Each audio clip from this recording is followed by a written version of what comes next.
আমার বাসর ঘরে বধূ বেশে দাঁড়িয়ে আছে। সামনে আমার আর বর্ষণের কিছু ঘনিষ্ঠ মুহূর্ত।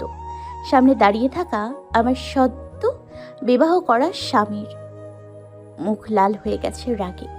এটা দেখে আমার হাত পা সামনে কাঁপছে। বাসর ঘরে কেমন উপহার পেলাম আমি? রোদা সহ্য করতে না পেরে সামনে থাকা টিভি আমার দিকে ফ্লোরে ছুঁড়ে মারল। হাতের কাছে থাকা ছবির ফ্রেমটা তার উপর ফেলে দিল। আমি কানে হাত দিয়ে পিছিয়ে এলাম। তখনই আমার গালে তীব্রভাবে আঘাত পড়ল। আমি ছিটকে পড়লাম। যেখানে কোনো ছেলের সাথে মেলামেশা বন্ধ ছিল, সেখানে একটা ছেলের সাথে এত ঘনিষ্ঠ মুহূর্তে সাহস কি করে হলো তোমার? চিৎকার করে বলে, সাথে আমার গলা চেপে ধরল। তার চিৎকারে আমার হৃদয় কেঁপে উঠল। আমাকে দেখে রোদ আমার হাত ধরে তুলে তার সামনে দাঁড় করালো। কি হলো বল, উত্তর দিচ্ছিস না কেন? বল, তোর মুখ বন্ধ কেন? কিসের জন্য এখন তোর মুখ বন্ধ? আমার চোখ দিয়ে শুধু পানি পড়ছে। আমার মুখে কোনো কথা নেই, দম বন্ধ হয়ে আসছে আমার। এই মনে হয় গেলাম আমি। তার প্রতিটা কথায় আমি বারবার কেঁপে উঠছি। কাঁদছিস কেন? এই, কাঁদছিস কেন? তুই তো কাঁদার জন্য এমন করিস নি। তবে তুই কেন কাঁদছিস? তোর তো সুখের সময় এসে গেছে না ওর সাথে। আমাকে ছেড়ে দিল। আবারও চিৎকার করে কথাটা বলে পাশে থাকা কাচের ফুলদানিটা ভেঙে দিল। আবারও বিকট শব্দে আমার কান চেপে ধরলাম। এবার রোদের হাত অনেকটা কেটে গেল। ওর হাত দিয়ে রক্ত বের হচ্ছে। আমার অনুপস্থিতিতে তোর পাখনা গজিয়েছিল না রে, তাই এইসব করলি। সমস্যা নেই, তোর পাখনা কাটার ব্যবস্থা আমি করছি। তুই চিন্তা করিস না, আমাদের মধ্যে তৃতীয় ব্যক্তির জায়গা আমি হতে দেবো না। কথাটা বলে আমার দিকে এক দৃষ্টিতে তাকিয়ে ও উল্টো দিক ফিরে বাইরে চলে গেল। ওকে থামানোর মতো অবস্থা আমার নেই। আমি ভাঙা কাচের টুকরোর মধ্যে বসে কাঁদতে লাগলাম। এগুলো কি হলো আমার সাথে, কিছুই বুঝতে পারছি না। এই টিভিটাও কে দিল? রোদ নিশ্চিত সব শেষ করে দেবে। ও সব তছনছ করে দেবে। ওর ভয়ানক রূপের কথা ভাবতেই অন্তর আত্মা কেঁপে উঠছে। আমি ছোঁয়া, পুরো নাম ছোয়াক্ত তিনটি, অনার্স প্রথম বর্ষে পড়ি। আমার মা বাবা নেই, এতিম আমি। একটা আন্টির বাসায় বড় হয়েছি। সময়ের সাথে সাথে আমার দায়িত্ব ভদ্র মহিলা আমাকে বুঝিয়ে দিয়ে সেও না ফেরার দেশে চলে গেলেন।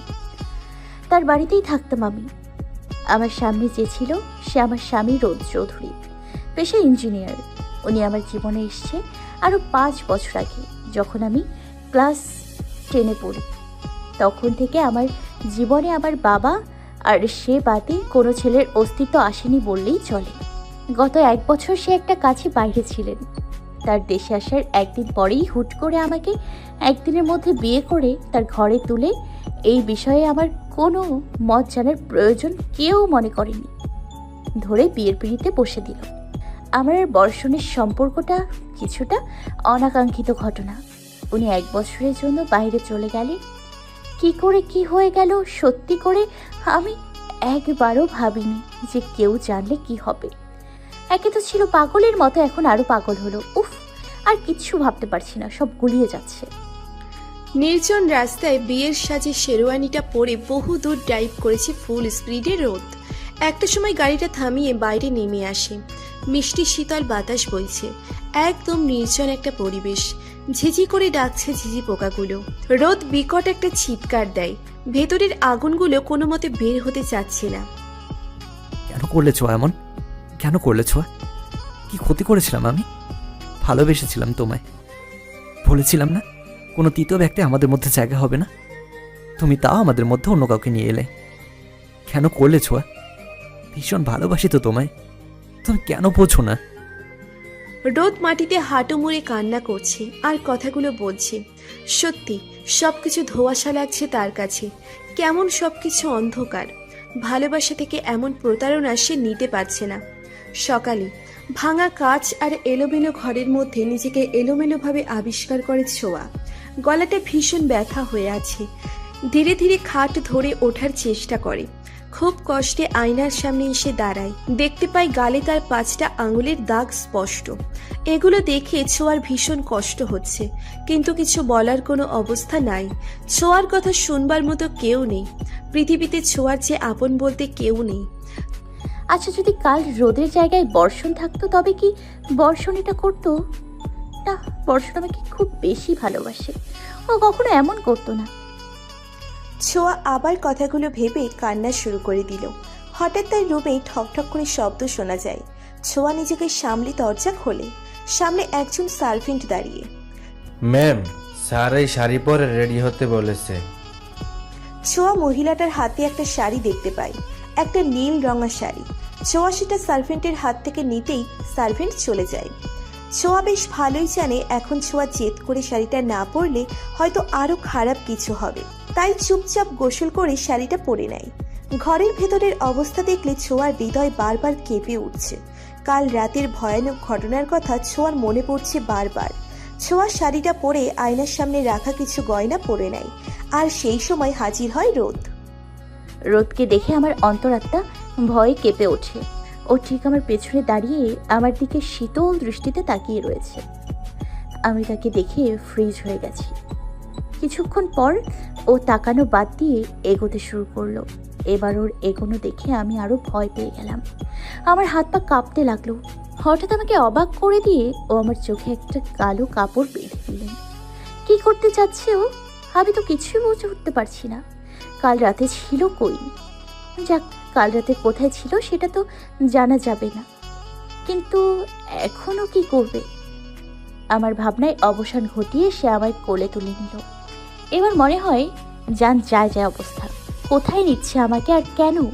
কিছুই বুঝতে পারছি না কি হচ্ছে।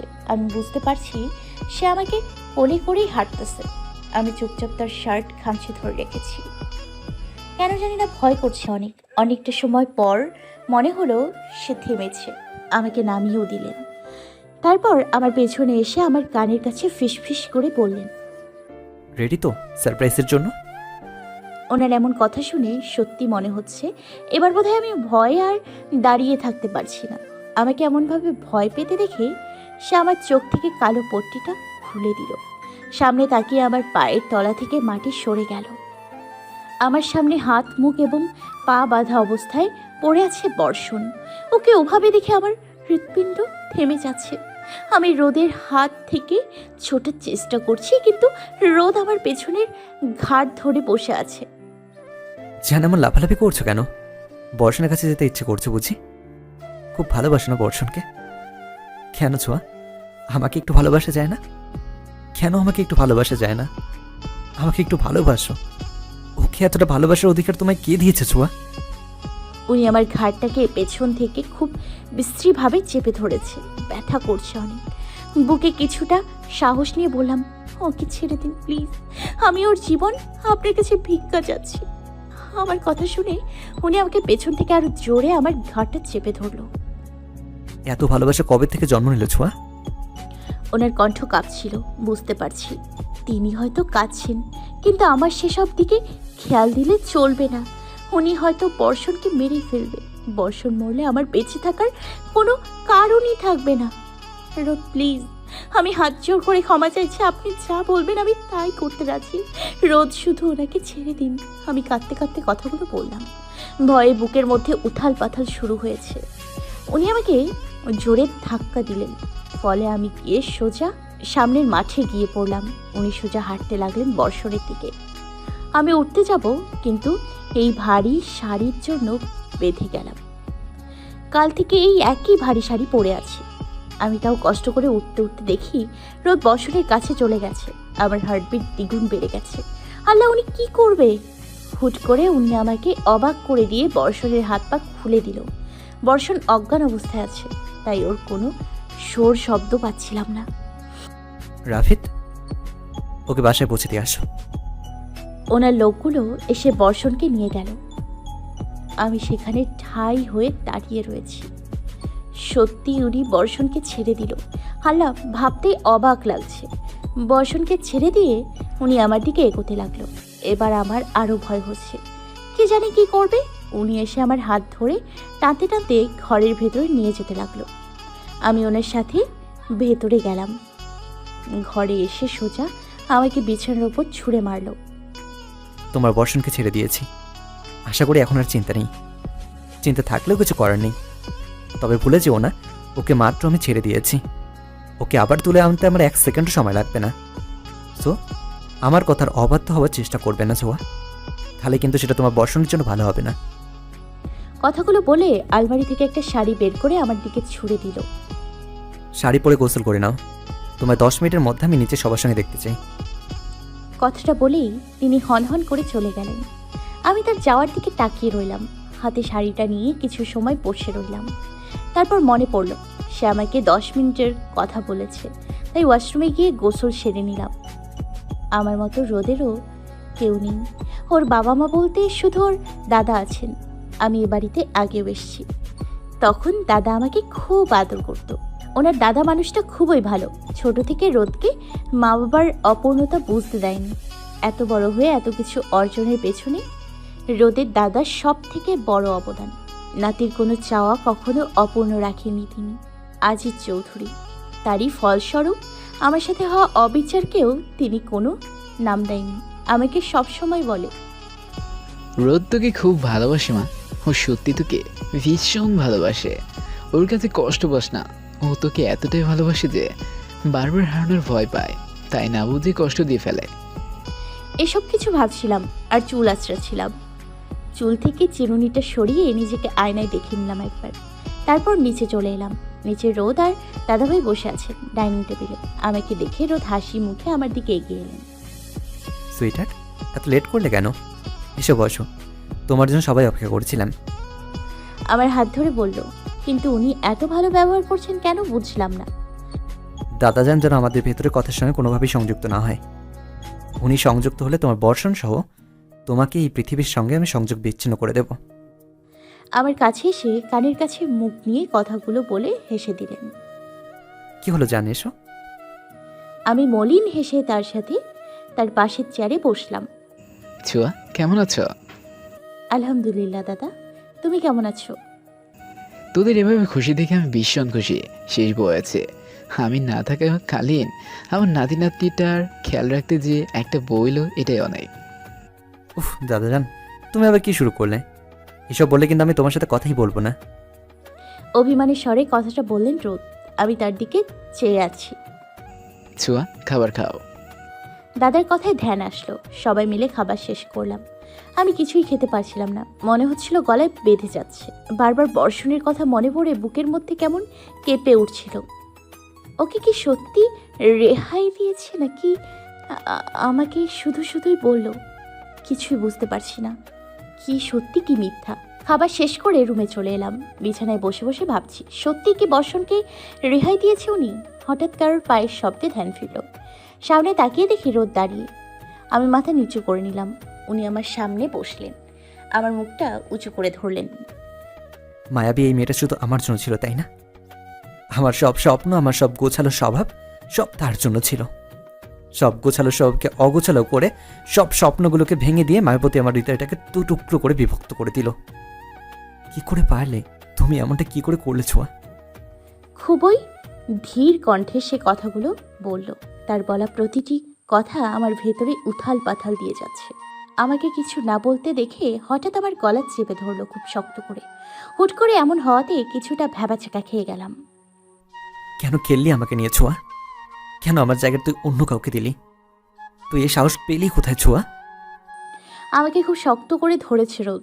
আমার দম বন্ধ হবার উপক্রম, কিন্তু তার সেদিকে কোনো ভ্রুক্ষেপ নেই। সে তার মতো করে আমাকে আরো শক্ত করে চেপে ধরেছে। রোদ ছোঁয়ার গলাটা খুব শক্ত করে চেপে ধরেছিল, যার ফলে ছোঁয়ার দম বন্ধ হয়ে আসছিল। সেটা বুঝতে পেরে রোদ ছোঁয়াকে ছেড়ে দেয়। ও আমার গলা ছাড়াতে আমি কাশি শুরু করি। অনেকটা সময় পর যেন আমি দম ফিরে পেলাম। ভীষণ কষ্ট হচ্ছে আমার, একটু পানি প্রয়োজন আমার, কিন্তু আমি দিশেহারা হয়ে গেছি। আশেপাশের কিছুই আমার ওপর প্রভাব ফেলতে পারছে না। কেমন কেমন হয়ে যাচ্ছে সব। তখনই আমার সামনে কেউ পানির গ্লাস ধরে। আমি সেটা এক চুমুকে শেষ করি।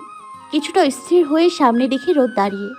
আমাকে তাকাতে দেখি এক সেকেন্ডও ও লেট না করে ঘর থেকে বেরিয়ে যায়। আমি বিছানায় বসে হাঁটুতে মুখ গুজে কাঁদতে থাকি। মনে পড়ে পুরনো দিনের কথা। সেদিন মুষলধারে বৃষ্টি ছিল। আমি কলেজে পড়ি। যখন রোদ আমার থেকে বিদায় নিতে এলো, শেষবারের মতো। অতীত। ছোঁয়ারানি, এই ছোঁয়ারানি, কোথায় তুমি? এই তো, আপনি এত জোরে কেন চিৎকার করছেন? তোমাকে না দেখতে পেলে আমার ভয় হয়, তো আমি কি করব? আমি এখানেই ছিলাম, বৃষ্টি হচ্ছে, জানালাতে ছিলাম। আমার 1 ঘন্টা পর ফ্লাইট, এখন যেতে হবে এয়ারপোর্টে। চলো, তুমিও যাবে। আমি ওই বৃষ্টিতে। ছোঁয়া, আগামী 1 বছর তোমার সাথে দেখা করতে পারবো না। এই সময়টুকু অন্তত তোমার সাথে আমাকে থাকতে দাও। আমি জানি কোনো কথা বলে লাভ নেই, তাই গিয়ে একটা জামা পরে বেরিয়ে এলাম, চুলগুলো ঠিক করে। হুম। ওনার সাথে গাড়িতে বসে আছি। উনি আমার হাতটা খুব শক্ত করে ধরে রেখেছে, যেন ছেড়ে দিলে হারিয়ে যাব। মনে হচ্ছে 1 বছর না, 10 বছরের জন্য কোথাও চলে যাচ্ছে। কিছু সময় রাস্তায় থাকার পর আমরা এয়ারপোর্টে পৌঁছে গেলাম। গাড়ি থেকে নেমে ছাতা তুলে এয়ারপোর্টের বাইরে দাঁড়ালাম। সে আমার কপালে চুমু এঁকে দিল। তোমায় খুব মিস করবো ছোঁয়া। শুধুমাত্র দাদা জানার ইচ্ছে ছিল, তাই বাইরে যাচ্ছি। খুব জলদি ফিরে আসবো। খেয়াল রেখো নিজের। আমার ছোঁয়া এখন তোমার দায়িত্বে। ওর যত্ন কিন্তু তুমি নেবা। কলেজে গিয়ে কোনো ফাজলামি না করে সোজা ক্লাস করবা এবং বাসায় আসবা। ভালো মেয়ে হয়ে থাকবা। সব থেকে বড় কথা, নিজের যত্ন নেবে। খুব মিস করবো তোমাকে ছোঁয়া। তোমার ছাড়া একটা দিনও আমার ভালো কাটবে না। কথাগুলো বলার সময় তার চোখে পানি এসেছিল। আমি নীরব দৃষ্টিতে তার দিকে তাকিয়েছিলাম। কিছু সময় পর সে আমার হাতটা ছেড়ে ভেতরে চলে গেল। যতটা দূর পর্যন্ত আমাকে দেখতে পাওয়া যায় ততটা দূর পর্যন্ত আমাকে দেখেছে সে। সে একদম ভেতরে চলে গেলে আমি চলে আসার জন্য পা বাড়লাম। হঠাৎ দমকা হাওয়া এলো আর আমার ছাদটাকে উড়িয়ে নিয়ে গেল। পুরো বৃষ্টির মাঝে পড়লাম আমি। হায় আল্লাহ, এবার কি হবে?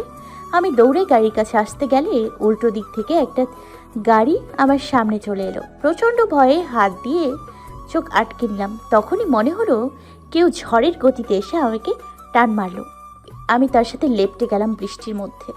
মুখ তুলে তাকিয়ে দেখি একজন 22 থেকে 23 বছর বয়সের ছেলে, লম্বা ফর্সা মতো করে।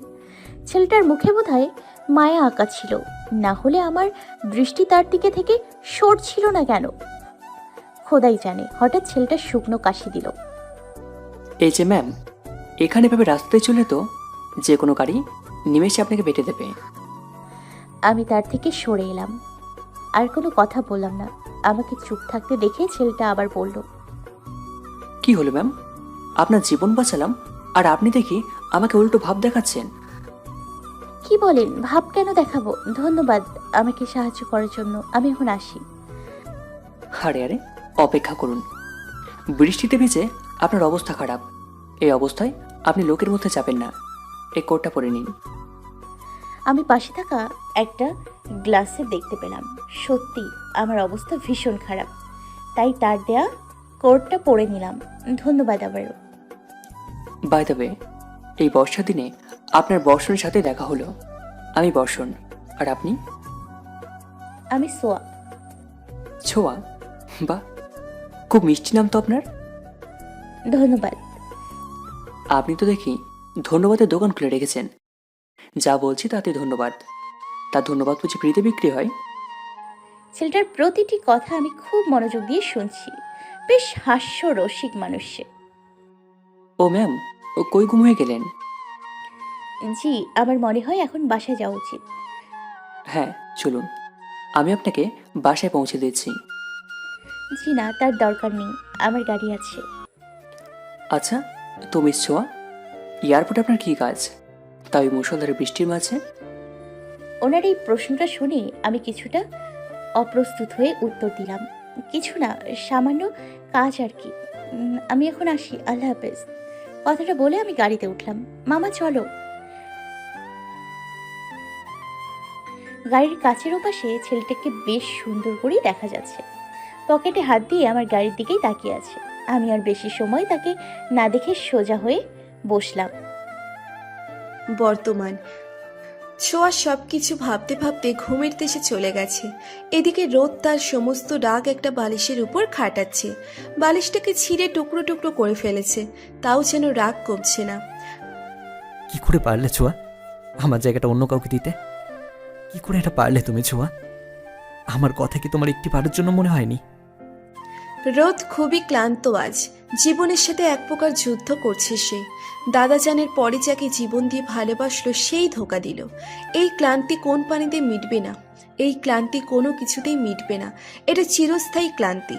দু চোখ বুঝে শুধু ছোঁয়াকেই ফিল করে রোদ। ওর জীবনের মূল্যবান মানুষগুলো কেন এমন করে ধোঁকা দেয় তার ওদের জানা নেই, কিন্তু হৃদয়ের যে কষ্ট তা তো ভুলবার মতো নয়। বিকাল গড়িয়ে রাত হলো। দুই রুমে দুজন আলাদা হয়ে আগের মতোই শুয়ে আছে, কিন্তু তফাৎ একটাই, ছোঁয়া কাঁদে বর্ষণের জন্য আর রোদ কাঁদে ছোঁয়ার জন্য। কি অদ্ভুত ব্যাপার, তাই না? রোদ উঠে ছোঁয়ার রুমে আসে, ছোঁয়াকে ঘুমিয়ে থাকতে দেখে। কি মিষ্টি একটা বাচ্চার মতো ঘুমিয়ে আছে সে। এত মায়াবী মুখটা দেখে কেউ কি আন্দাজ করতে পারবে এই মেয়েটা এতটা কষ্ট দিয়েছে রোদকে? রোদ ছোঁয়ার পাশে গিয়ে বসে, চুপচাপ তার ছোঁয়াকে দেখতে থাকে মন ভরে। কিছু সময় পর ছোঁয়া নড়াচড়া করে ওঠে, সেটা দেখে রোদ ছোঁয়ার থেকে সরে আসে। চোখ খুলতে সামনে রোদকে দেখে ভয় পেয়ে যাই, কারণ সকালের কথা মনে পড়ে। গলায় এখনো প্রচণ্ড ব্যথা আছে। ছোঁয়া খেতে এসো। জি। কথা না শুনে না জানি কি করে, ওনার সব কথা শুনে চলতে হবে তাই মনে হচ্ছে। কিছুই করার নেই, বর্ষণকে বাঁচাতে হলে আমাকে ওনার সব কথা শুনতেই হবে। দাদু ভাই, তোমাদের আজ সারাদিনে খোঁজ পাইনি, কই ছিলা? আজিজ চৌধুরীর প্রশ্নে কিছুটা ভ্যাবাচাকা খেয়ে গেল রোদ। দাদাজানকে কখনো মিথ্যা বলেনি রোদ, বুঝতে শিখেছে যখন থেকে তখন থেকে। কিন্তু আজ সেই রোদ তার দাদাজানকে কি পরিমাণ মিথ্যে বলছে শুধুমাত্র ছোঁয়ার জন্য। রোদ মলিন হেসে বলে, তোমার নাতিবউ আবদার করেছিল একটু লং ড্রাইভে যাওয়ার জন্য, তাই নিয়ে গেলাম আর কি। রোদের কথায় দাদাজান হেসে দিলেন। তোর দাদিকে নিয়েও আমি প্রচুর ঘুরতাম জানিস। তোদের তো 5 বছরের সম্পর্ক, কিন্তু আমার আর তোর দাদির ছিল 4 বছরের সম্পর্ক। বিয়ের পর আমরা প্রচুর ঘুরেছি। তোর বাবা হওয়ার পর থেকে ঘোরাঘুরি কিছুটা কমে গেল, তার আগে আমরা ভীষণ করতাম। তোদের দাদি মায়ের কাছে আমি কখনো পুরনোই হইনি। ও আমাকে খুব ভালোবাসতো, এতটাই ভালোবাসতো যে কখনো কোনো ছেলের দিকে ও তাকাতো না পর্যন্ত, কারণ ও জানতো আমাদের জীবনে এখন একটা সুতোই গাথা। দাদাজানের কথা শুনে রোদের বুকের মাঝে মোচড় দিয়ে ওঠে। রোদ ছোঁয়ার দিকে তাকায়। ছোঁয়াকেও চেয়েও রোদ ঠিক এমন করেই চেয়েছিল, কিন্তু ভাগ্য তা হতে দিল না। রোদ খাবার মাঝপথে বন্ধ করে উঠে গেল। ছোঁয়া আগের মতো বসে আছে। কি রে রোদ, তুই খাবার ছেড়ে উঠছিস কেন? দাদাজান, খাওয়া হয়ে গেছে। রোদ উপরে চলে আসে। আমি দাদাজানের পাশে বসে চুপচাপ চামচ নাড়ছিলাম, তখনই দাদাজান বলে উঠলেন, ছোঁয়া, তোদের মধ্যে কি কিছু হয়েছে? না দাদাজান। কিছু তো হয়েছে ছোঁয়া। আমার নাতি এত নীরব কখনো থাকে না, ওকে নিয়ে চিন্তা হচ্ছে আমার। তুমি খোঁজ লাগাও। দাদাজান কথাটা বলে উঠে গেল। আমিও চামচ রেখে উঠে গেলাম। রুমের বাইরে আসতে শুনতে পাই রোদের কণ্ঠ, ও কাউকে মারার কথা বলছে। আমি থমকে দাঁড়াই। ওকে পুঁতে দাও, ওর লাশটা যেন দেখা না যায়। হে আল্লাহ, বর্ষণের কথা বলছে না তো? আমি দৌড়ে রুমে যাই। আপনি কি বলছেন? আমাকে মিথ্যে বলেছেন? আপনি বর্ষণকে বাঁচিয়ে রাখেননি, মেরেছেন ওকে? আমি উত্তেজিত হয়ে একভাবে কথাগুলো বললাম। রোদের চোখ লাল হয়ে গেল, প্রচণ্ড রেগে গেছে ও। আমি ভয় পেয়ে গেলাম, ভয়ে ভয়ে পেছনে সরছি, আরও এগোচ্ছে। একটা সময়ে দেয়ালে লেগে থেমে গেলাম। ও চোখ দিয়ে বোধহয় ও আমাকে খেয়ে নেবে এমন করে তাকিয়ে আছে। ও আমার গলাটা আবারও চেপে ধরে শক্ত করে। তোকে আমি বলেছি না তোর আশিকে আমি ছেড়ে দিয়েছি, তবে তুই বারবার ওর নাম আমার সামনে কেন নিচ্ছিস?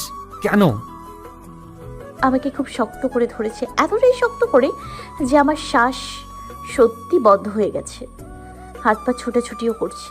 ও মনে হলো আরও শক্ত করে চেপে ধরে কিছু বলছে, কিন্তু আফসোস সে কথা শোনার সৌভাগ্য আমার হলো না। তার আগেই চোখ দুটো বুজে এলো। ছোঁয়াকে ওভাবে পড়তে দেখে রোদের খেয়াল আসে, ও কি করছিল এত সময়। ছোঁয়া রোদের বুকে ঢলে পড়ে। ছোঁয়া, এই ছোঁয়া, তুমি তাকাও, কি হয়েছে তোমার? রোদ ছোঁয়ার মুখে আলতো হাতে চড় দিচ্ছিল, কিন্তু ছোঁয়া ওঠেনি। রোদ ছোঁয়াকে শুইয়ে ডক্টরকে ফোন দেয়। ওদের দাদা তখন ঘুমায়, বাসার কোনো খবর তার কাছে নেই। ডক্টর এসে বলে, মিস্টার চৌধুরী, ইনি আপনার কে হন? আমার স্ত্রী। কি বলেন, আপনার স্ত্রী? মানে কি? ওনাকে কেউ খুব শক্ত করে গলা চেপে ধরেছে, যার কারণে দম বন্ধ হয়ে সেন্স হারিয়েছে, আর কিছু সময় হলে মারাই যেতেন। ওনার প্যানিক অ্যাটাক হয়, ওনার পানিতে ফোবি আছে, প্লাস উনি চিৎকার করে কথা শুনতে পারেন না, ওনার হার্ট দুর্বল। ওনাকে দেখে শুনে রাখবেন, না হলে এই দুনিয়ায় বেশি দিন সময়ের জন্য থাকবেন না। আপনার স্ত্রী আপনাকে খেয়াল রাখতে হবে। ওষুধ দিয়েছি, আমি এখন আসছি। ডক্টরের কথায় রোদের অবস্থা খারাপ হয়ে যায়। ছোঁয়ার সাথে সেই প্রথম দিন থেকেই চিৎকার চেঁচামেচি করে যাচ্ছে, কিন্তু আগে তো এগুলো ছিল না। ডক্টর, জি। আমি ছোঁয়াকে বিগত 5 বছর ধরে চিনি। ওর আগে এমন সমস্যা ছিল না। মিস্টার চৌধুরী, পানিতে ফোবিয়া অনেকদিন ধরে, ওনার জন্মের পর থেকে। হ্যাঁ, ওটা সম্পর্কে আমি জানি, কিন্তু বাকিগুলো? এগুলো রিসেন্ট তৈরি হয়েছে। ওনার মধ্যে সবসময় জড়তা এবং ভয় কাজ করে। উনি ভীষণ ভীতু প্রকৃতির একজন মানুষ। খেয়াল রাখবেন, আমি আসি। ডক্টর চলে গেল। রোদ ছোঁয়ার পাশে বসলো, হাতে স্যালাইন চলছে তার। গত 2 দিন ভালো করে কিছু খায়নি মেয়েটা। ওর উপর এতটাই রাগ ছিল যে ও যে কিছু খাচ্ছে না সেদিকে কোনো খেয়াল নেই রোদের। কিন্তু রোদ করবেটা কি? রোদকে যে সব সময় ছোঁয়ার দেওয়া আঘাতগুলো তাড়া করে বেড়ায়। রোদ যেন পাথর হয়ে যাচ্ছে। একদিকে ছোঁয়ার এই অবস্থা, অন্যদিকে ছোঁয়ার দেওয়া হাজার কষ্ট। কি করবে রোদ কিছুই বুঝতে পারছে না। সকাল গড়িয়ে বিকেল হলো, ছোঁয়ার জ্ঞান এসেছে, স্যালাইনও শেষ। রোদ খাবার নিয়ে আসে ছোঁয়ার জন্য। খাবার খেয়ে নেবে চুপচাপ, কোনো কথা শুনতে চাই না। রোদের ধমকে ছোঁয়া সবগুলো খাবার খেয়ে নেয় রোদের হাতে। খাবার শেষ হতেই একজন সার্ভেন্ট এসে বলে, স্যার, দাদা ডাকছেন আপনাদের দুজনকে। আসছি। সার্ভেন্ট চলে যায়। তুমি নামতে পারবে? জি। ওকে, চলো। রোদ ছোঁয়াকে নিয়ে নিচে আসে। নিচে এসে দেখে লাগেজ দুটো। রোদ অস্থির হয়ে বলে, দাদাজান, আপনি কোথাও যাচ্ছেন? না, তোমরা যাচ্ছ। মানে? মানে কোনো প্রশ্ন নয়, এখনই রওনা হচ্ছ। তোমরা? আমার গ্রামের দিকে ধান হয়েছে, বৃষ্টি হচ্ছে, নদী আছে, ফুরফুরে বাতাস। সেখানে আমাদের বাংলো বাড়িতে তোমরা থাকবে 5 দিনের জন্য। 5 দিনে একদিনও কম হলে তোমাদের আমি ঘরে ঢুকতেই দিব না। কিন্তু দাদা, এভাবে হুট করে? কোনো কথা নয়, এটা আমার অর্ডার। এক্ষুনি বের হও। আমি 2 দাদা নাতির কথা দাঁড়িয়ে শুনছি। দাদা হুট করে এমন ডিসিশন নিল কেন? ছোঁয়া, যা ঘুরে আয়। রোদ তার দাদার উপর কথা বলতে পারল না, ফলে দুজন রওনা হলো। গাড়িতে ছোঁয়া নিশ্চুপ ছিল। রোদ ছোঁয়ার এই অবস্থা দেখে ভীষণ কষ্ট পাচ্ছে, কিন্তু ওর হাত পাও বাঁধা, আর এই বাঁধনের জন্য দায়ী একমাত্র ছোঁয়া। অনেকটা পথ ড্রাইভ করার পর তারা গ্রামের বাসায় পৌঁছে যায়। গাড়ি থেকে নেমে ছোঁয়া দেখে তাদের বাসার পাশেই ধান ক্ষেত। সন্ধ্যার সময় বেশ বাতাস হচ্ছে। ছোঁয়া নিজের অজান্তে সেদিকে এগিয়ে যায়। রোদ তা দেখেও কিচ্ছু বলে না। ছোঁয়া গিয়ে বাতাসের মাঝে আলের উপর দাঁড়ায়। অসম্ভবভাবে বাতাস বইছে, আর মিষ্টি ঘ্রাণ। এখনই বৃষ্টি হবে। চারিদিকে কালো হয়ে এসেছে মেঘে। যা হবার তাই হলো। কিছু সময়ের মধ্যে ঝুমঝুম করে বৃষ্টি নেমে গেল। ছোঁয়া মুখটা উঁচু করে বৃষ্টিগুলো উপভোগ করছিল, আর দূর থেকে রোদ ছোঁয়াকে দেখছিল। রোদ ছোঁয়াকে ভিজতে দেখছিল। এমন সময় আকাশে বিশাল আলোর ঝলকানি। রোদ তৎক্ষণাৎ দৌড়ে ছোঁয়ার কাছে যায়। ছোঁয়া বিদ্যুৎ চমকানোটাকে ভীষণ ভয় পায়। আলোর ঝলকানির পরেই ভীষণ শব্দে বজ্রপাত হয়। ছোঁয়া ভয়ে পেছন ফিরে রোদকে শক্ত করে জড়িয়ে ধরে। রোদের বুক পর্যন্ত আমার উচ্চতা। আমার মাথাটা ঠিক ওর বুকে পড়েছে। ওর হৃদয় স্পন্দন শুনতে পাচ্ছি। ভেতর থেকে ইচ্ছে আসছে, কেন এই সময়টা এখানে থেমে যাক। ওর বুকে এভাবে মাথা গুজে থাকতে আমার খুব ভালো লাগছে। অনেকটা সময় কাটার পর যখন ছোঁয়া রোদকে ছাড়ছে না, তখন রোদের একটু সন্দেহ হয়। রোদ ছোঁয়ার হাতটা ধরে, বুঝতে পারে ছোঁয়ার জ্বর আসছে, কিন্তু ছোঁয়ার জ্ঞান নেই। রোদ তখনই ছোঁয়াকে কোলে করে রুমে আসে। ছোঁয়া তো পুরোই ভিজে গেছে, ওকে শুকনো কাপড় পরাতে হবে। রোদ ছোঁয়ার জ্ঞান আনার চেষ্টা করে, কিন্তু ছোঁয়ার ভীষণ জ্বরের কারণে সে চোখই খুলতে পারছে না। রোদ চিন্তিত হয়ে পড়ে। তখনই রোদের মনে পড়ে এ বাড়িতে একটা কাজের মহিলা আছে, যাকে দিয়ে সে ছোঁয়ার কাপড় পাল্টে দিতে পারে। রোদ দৌড়ে নিচে আসে, কিন্তু সেখানেও কাজ হয় না। সেখানে দেখা যায় মহিলা তার স্বামীকে রেখে কিছুদিনের জন্য গ্রামে গেছেন। রোদ নিরুপায় হয়ে ছোঁয়ার কাপড় পাল্টে শুকনো কাপড় পরিয়ে দেয়। মেয়েটাকে ভিজতে যাওয়া উচিত হয়নি, ভিজে জ্বর চলে এসছে। রোদ ছোঁয়াকে কম্বল জড়িয়ে দেয়। ছোঁয়া বাচ্চাদের মতো নিজেকে গুটিয়ে নিয়েছে। রোদ ছোঁয়ার কপালে হাত বুলাতে থাকে। আজ কেন জানি কোনো রাগ করতে পারছে না রোদ, পারছে না অভিমান করে দূরে চলে যেতে, পারছে না রোদ ছোঁয়াকে কিছু বলতে। ছোঁয়ার আজকের ছোঁয়াটা একটা অন্যরকম অনুভূতি দিয়েছে রোদকে। এর আগে ছিল এমন, কিন্তু বিদেশ থেকে আসার পর এই প্রথম ছোঁয়ার ছোঁয়াতে রোদ এমন অনুভূতি ফিল করছে। রোদের কাছে সবকিছু যেমন রহস্য হয়ে আসছে, সবকিছু ঘোলাটে হয়ে আসছে। বাইরে ভীষণ বৃষ্টি নেমেছে, ঠান্ডা বাতাস আসছে জানালা দিয়ে। একটু পর পর বিদ্যুৎও চমকে উঠছে। ছোঁয়া প্রতিবার কেঁপে উঠছে। রোদ ছোঁয়াকে ভয় পেতে দেখে ছোঁয়াকে জড়িয়ে ধরে। রোদের মুখের মাঝে গুটিসুটি মেরে শুয়ে আছে ছোঁয়া। এত মায়া, এত মমতা, এত ভালোবাসা। সে রাতে কারোর খাওয়া হলো না। রোদ ওভাবেই ছোঁয়াকে বুকে জড়িয়ে ঘুমিয়েছিল সারা রাত। কত দিন পর রোদ শান্তিতে ঘুমাতে পারল তা রোদ নিজেও জানে না। ছোঁয়া হচ্ছে রোদের প্রশান্তি, রোদের সান্ত্বনা, রোদের আকাঙ্ক্ষা, রোদের ভালোবাসা, সবকিছু ছোঁয়াকে নিয়েই। সকালের মিষ্টি রোদ ছোঁয়ার মুখে পড়তে ছোঁয়া টিপ টিপ করে চোখ খুলল। নিজেকে রোদের বুকের মাঝেই আবিষ্কার করে, কিন্তু মাথাটা তার ভীষণ ভার, চাইলেও উঠতে পারছে না। অসুস্থতা এখনো পুরো কাটেনি। রোদ বুঝতে পারে ছোঁয়া উঠে গেছে, তাই রোদ ছোঁয়া থেকে সরে উঠে পড়ে, সোজা ওয়াশরুমে চলে যায়। কিছু সময় পর বেরিয়ে আসে। তুমি বসো, আমি খাবার নিয়ে আসছি। চুপচাপ কিন্তু বসে থাকবে এখানে, একদম নড়বে না। রোদ নিচে চলে যায়। আমি টুকটুক করে উঠে ওয়াশরুমে যাই। কিছু সময় পর রোদ ফিরে এসে ছোঁয়াকে না দেখে ছোঁয়াকে ডাকতে শুরু করে। ছোঁয়া, এই ছোঁয়া। জি আসছি। ওয়াশরুম থেকে বেরিয়ে আসি, উনি খাবার হাতে দাঁড়িয়ে আছে। আমি আসাতেই আমাকে খাইয়ে দেয়। আপনি খাবেন না? খাবো, তুমি ওষুধ খেয়ে নাও। রোদ আমাকে ঔষধ দিয়ে জানালার পর্দা খুলে দেয়। এটা একটা গ্রাম। এই বাড়ির বেলকনি থেকে প্রায় সবটা দেখা যায়। আমি বেলকনিতে গিয়ে দাঁড়ালাম। সত্যি কি সুন্দর দেখাচ্ছে। চারিদিকে সবুজ ধান ক্ষেত, একপাশে গ্রাম, বাড়ি বাড়ির সব কিছু কত গোছালো। সব থেকে গুরুত্বপূর্ণ কথা হলো প্রচুর পরিষ্কার। আমার খুব ভালো লাগছে। মেঘ এখনো আকাশে, মিষ্টি বাতাস বইছে। বৃষ্টির পরে মাটির একটা মিষ্টি ঘ্রাণ আসে, সেটা পাচ্ছি আমি। রোদ ছোঁয়াকে দেখছে আকাশ থেকে একটা পরী নেমে তার বাসার ব্যালকনিতে দাঁড়িয়েছে। মিষ্টি বাতাসে পরীটার চুলগুলো উড়ছে, শাড়ির আঁচলটা উড়ছে। কি যে মিষ্টি দেখাচ্ছে তাকে, তা বলার মতো ক্ষমতা রোদের নেই। রোদ ছোঁয়ার দূরত্ব বুঝি এখন কমবে, এখন ওদের মধ্যে ভালোবাসার সম্পর্কটা গভীর হবে। ছোঁয়া, জি। আজ বাইরে ঘুরতে যাব। আমার মনটা খুশি হয়ে যায়, আপনা আপনি মুখে হাসি চলে আসে। আমি ওইখানটায় যেতে চাই। আমি আঙুল দিয়ে দেখালাম। রোদ আমার কাছে এগিয়ে আসে। কই? ওই দেখুন, ওই যে ঘের মনে হচ্ছে। ও, ওটা? আচ্ছা, নিয়ে যাব, কিন্তু ওখানে যেতে গেলে নৌকাতে উঠতে হবে। কালকের বৃষ্টিতে পুরো বিল পানি পানি হয়ে গেছে। নৌকার কথা শুনে আমার মুখটা ফ্যাকাশে হয়ে গেল। পানিতে প্রচুর ভয় আমার। রোদ মিষ্টি হেসে পড়ল। আমি তো থাকবো, পড়তে দেবো না তোমাকে। ওটা কাদের ঘের? তুমি ঘের চিনো? হ্যাঁ চিনি তো।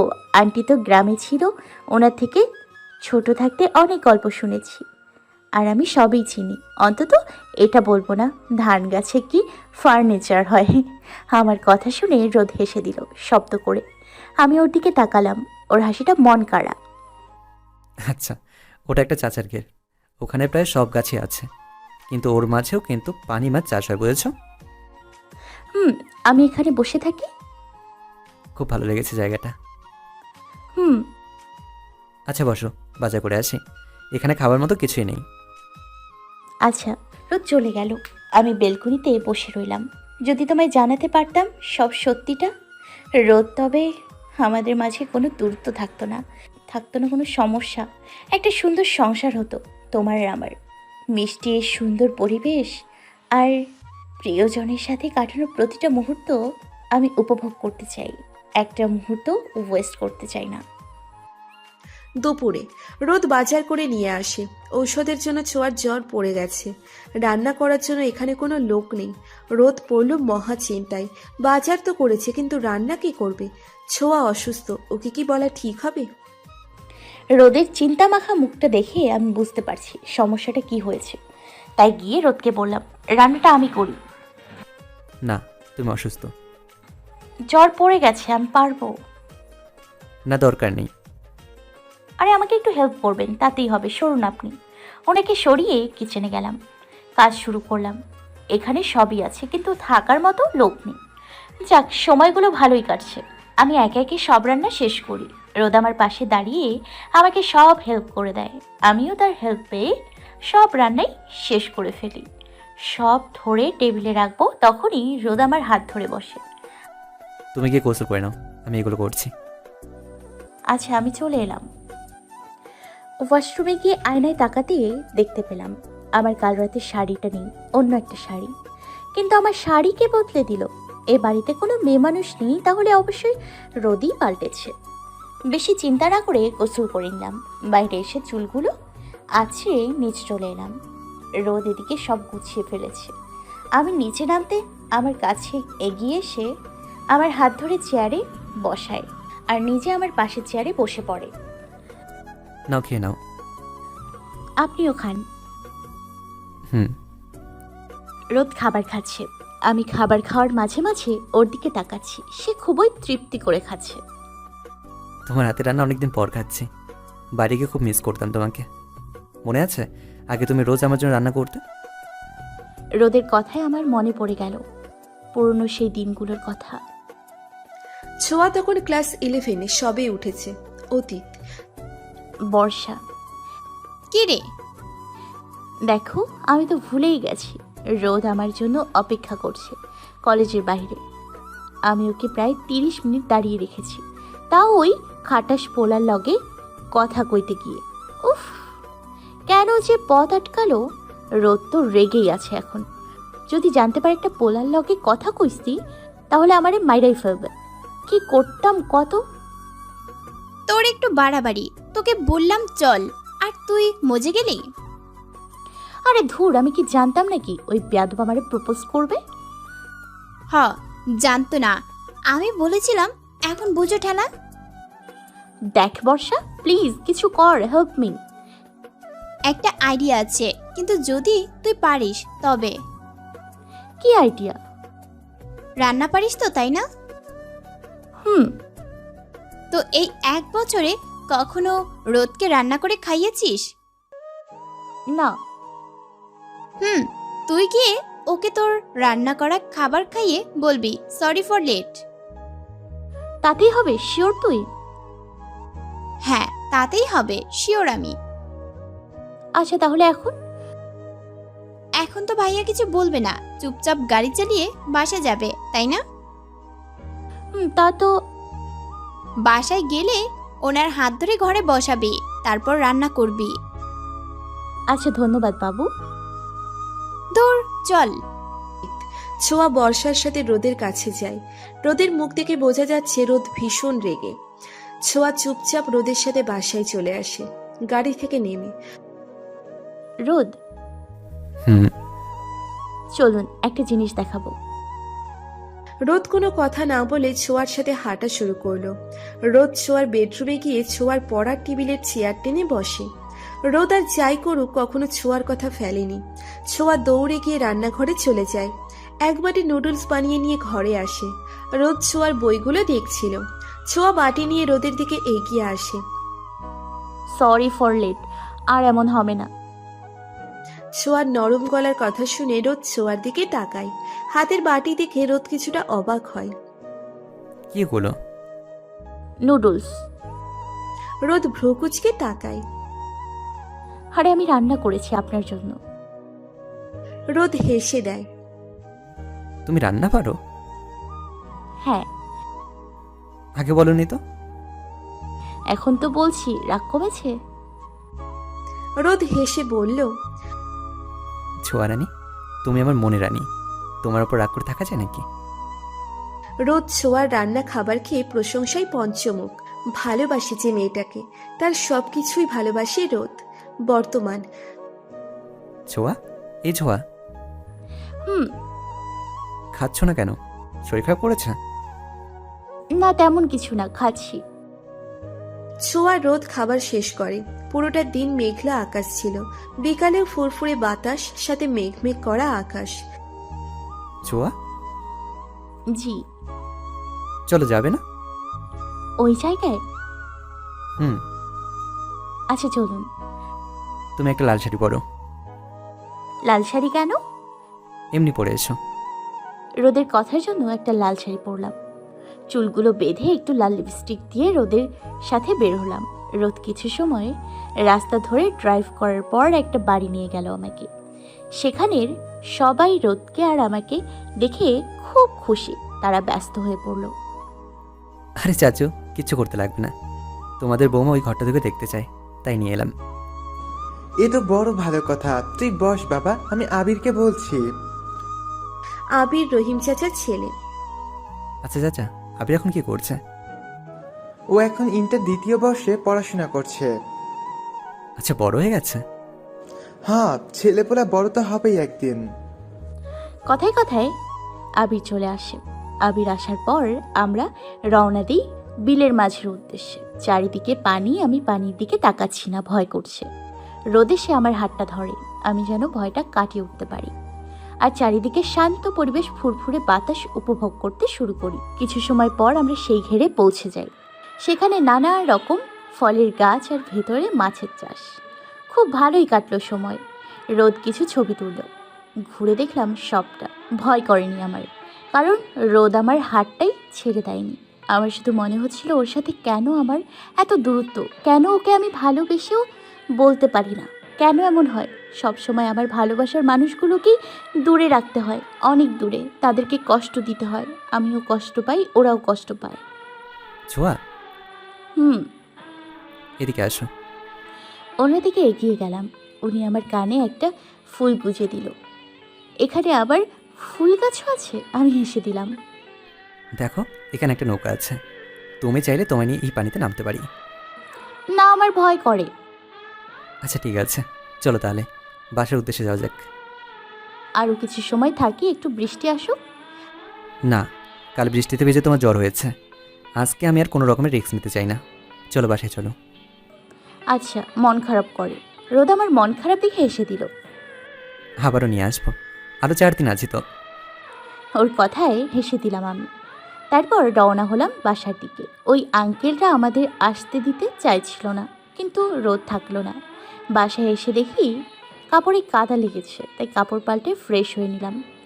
এখানের পথঘাটে বেশ বড় বড় ফুল গাছ, সব অসম্ভব সুন্দর। কৃষ্ণচূড়া বউ সেজেছ।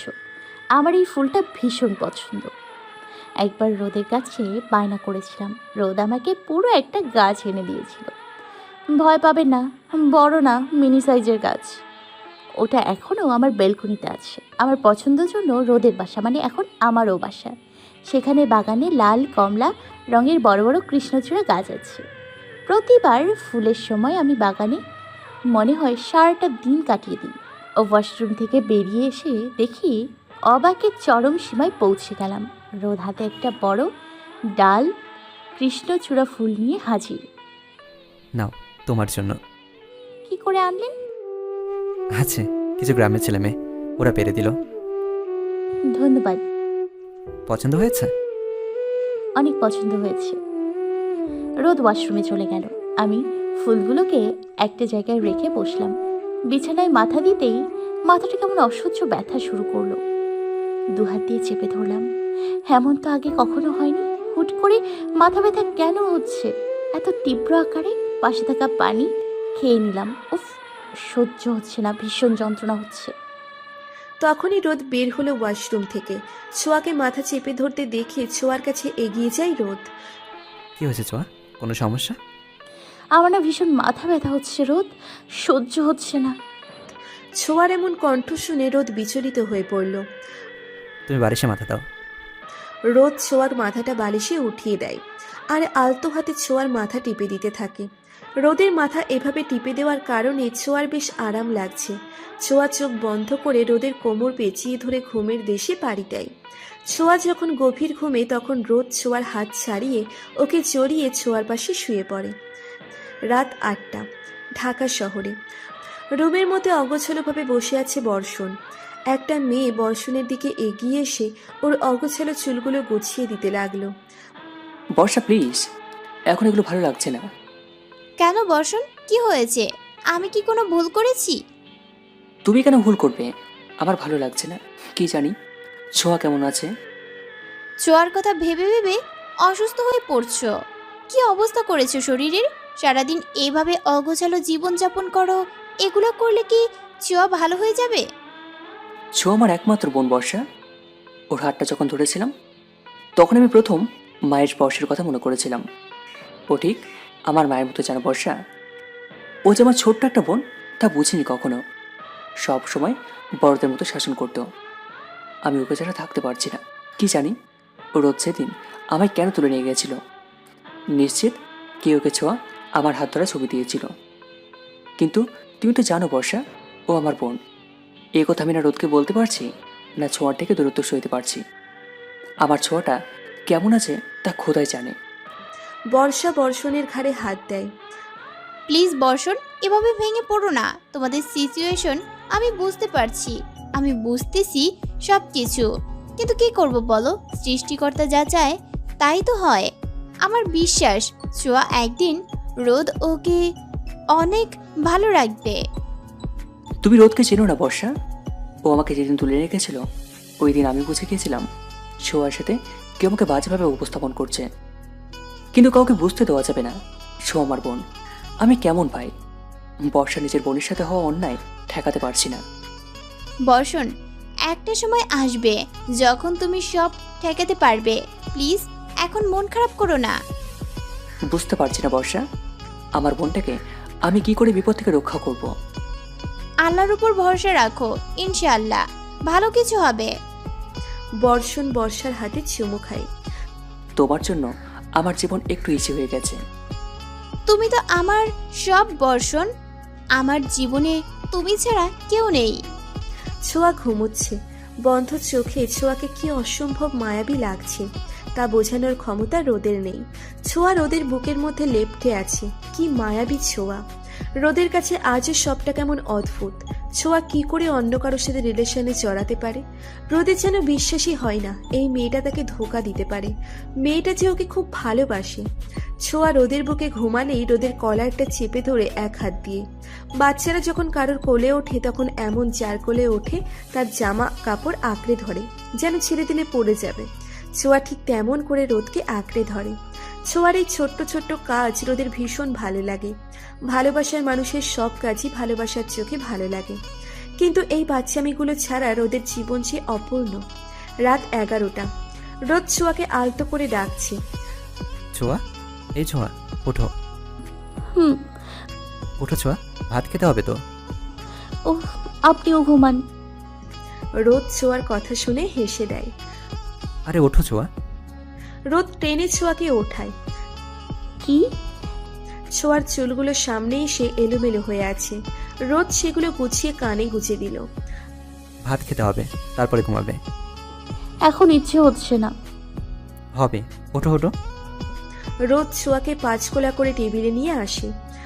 যাও, বেসিং থেকে ফ্রেশ হয়ে আসো। ছোঁয়া ঢুলতে ঢুলতে বেসিং পর্যন্ত যায়। 16 মাসে বছর কাটিয়ে ফ্রেশ হয়ে টেবিলে আসে।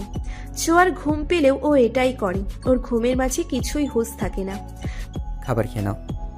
এখন এগুলো হাত দিয়ে খেতে হবে? ছোঁয়ার প্রশ্নের মানে বুঝতে পেরে রোদ হেসে ছোঁয়ার মুখে খাবার ধরল। ছোঁয়া বাচ্চাদের মতো রোদের হাতে খেয়ে নিল। খাবার শেষে রোদ ছোঁয়াকে নিয়ে রুমে আসে। এবার ঘুমাও। কিন্তু এবার তো ঘুম আসবে না, ভেঙে গেছে। তো কি করতে হবে? ঘুরতে নিয়ে যাবেন? এই রাতে কোথায় যাব? গ্রামের রাস্তা ধরে হাঁটতে ভালোই লাগবে রাতের বেলায়। রোদ আমার আবদারটা শুনে অবাক। এখন এই রাতে? চলুন না। আমার মুখের হাসি দেখে রোদ সেটাকে ফেলতে পারল না। আমাকে নিয়ে বের হলো গ্রামের রাস্তায়। ফুরফুরে শীতল বাতাস। আমি রোদ, আমার মাথাটা রোদের কাঁধে। চুপচাপ নিঃশ্বাস নিচ্ছি শুধু। রোদ, আমার আপনাকে কিছু বলার আছে। কি? এদিকে বসুন। আমরা একটা গাছের তলায় বসলাম। কিছু সিরিয়াস? আমার আজ আপনাকে অনেক কিছু বলার আছে। বলো। আমি কে জানেন? আমার পরিচয় কি? আমি যে এতিম, আমার বাবা মা কে ছিলেন? এখন এসব প্রশ্ন কোনো মানে নেই। আছে, আমি আরিফ খান আর কণিকা খানের দুই মাত্র সন্তান। আমার বড় ভাই বর্ষণ খান। আমার কথা শুনে রোদের মুখের অবস্থা পুরোটাই পাল্টে গেল। আমি ওর দিকে তাকালাম। হ্যাঁ, যে মেয়েটা আর ছেলেটাকে আপনি এতদিন ধরে খুঁজে বেড়াচ্ছেন মারবেন বলে, আমরাই সেই দুইজন। বর্ষণ আমার আপন ভাই, এ কথা আমিও জানতাম না। আপনি চলে যাবার দিন ওর সাথে আমার দেখা। একটা কোড দিয়েছিল আমাকে, সেটা ফেরত দিতেই ওর সাথে আমার দ্বিতীয়বার দেখা হয়। অতীত। এই বর্ষণ নামক ছেলেটার কোড আমার কাছে কি করবো এটার? তাকে তো দিতে হবে, কিন্তু খোঁজ কি করে পাবো? সব ভাবতে ভাবতেই হুট করে ফোনটা বেজে ওঠে।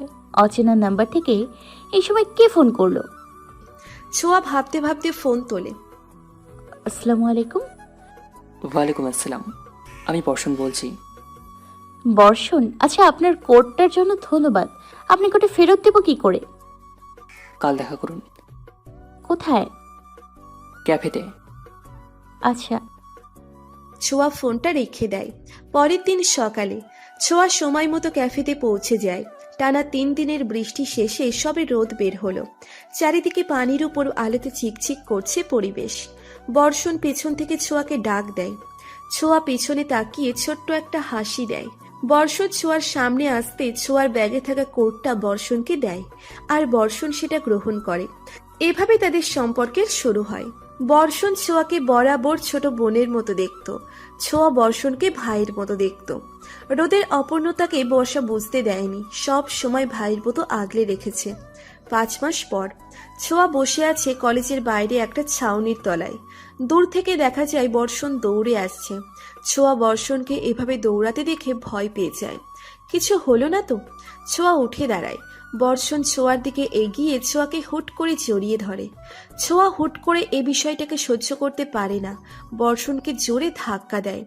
বর্ষণ ছিটকিয়ে আবার ছোঁয়ার দিকে তাকায়। ছোঁয়া, বর্ষণের চোখের কোণে পানি চিকচিক করে। তুই জানিস তুই কে? মানে কি? তুই আমার বোন, আমার একমাত্র বোন। কি বলছেন ভাইয়া এগুলো? কিছুই বুঝতে পারছি না আমি। তুই আমার বোন, আমরা দুজন 2 ভাই বোন। তুই একদম এতিম নস, আমি তোর আছি। বাবা আরিফ খান আর মা কণিকা খান। ছোঁয়া বর্ষণের মুখে বাবা মায়ের নাম শুনে আকাশ থেকে পড়ল। কি? হ্যাঁ, এই দেখ পিচ্ছেকালে ছবি, যখন তুই অনেক ছোট। এতে আমিও আছি। আমি ছবিটা দেখে পুরোই পাথর হয়ে গেলাম। এমন ছবি আমার কাছেও আছে, ঠিক যেন এর কার্বন কপি। এই ছবিটাকে তো আমি আমার বাবা মা আর ভাই হিসেবে চিনতাম। হ্যাঁ, এটাই আমার কাছে আছে। আমাদের বাবা মায়ের মৃত্যুর আগে ওরা 2টো ছবি আমাদের দুজনকে সাথে দিয়ে দেয়। ওদের মৃত্যু কি করে? ছোঁয়া, রোদ তোর ভালোবাসা আমাদের সব থেকে বড় শত্রু। মানে? আমার বাবা মাকে রোদের দাদা হত্যা করেছে।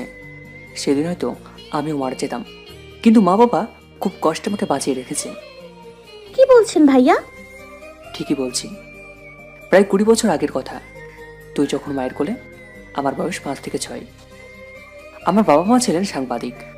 তারা রিপোর্ট করতে করতে চৌধুরী বাড়ির একমাত্র জালের সম্পত্তি, যে সমস্ত ডকুমেন্ট আছে, সব কিছু জব্দ করে। এদিকে রোদের দাদা সেটা জানতে পেরে বাবা মাকে প্রথমে বলে সেটা দিয়ে দিতে, কিন্তু তারা সেটা দেয় না। হয়তো এটাই ভুল ছিল। সেগুলো না দেওয়ায় মা বাবাকে নির্মমভাবে মেরে ফেলে। সেদিন বাসায় মা আমাদের নিয়ে পিছন দরজায় এসেছিল। আমার পকেটে একটা ছবি আর তোর বুকে একটা ছবি দিয়ে তোকে আমার কোলে তুলে দিয়েছিল। আমি তোকে বেশি সময় রাখতে পারিনি। রাস্তা একটা আন্টি ভেবেছিল হয়তো আমি শিশু চোর, তাই তোকে আমার থেকে কেড়ে নিয়ে গেছিল।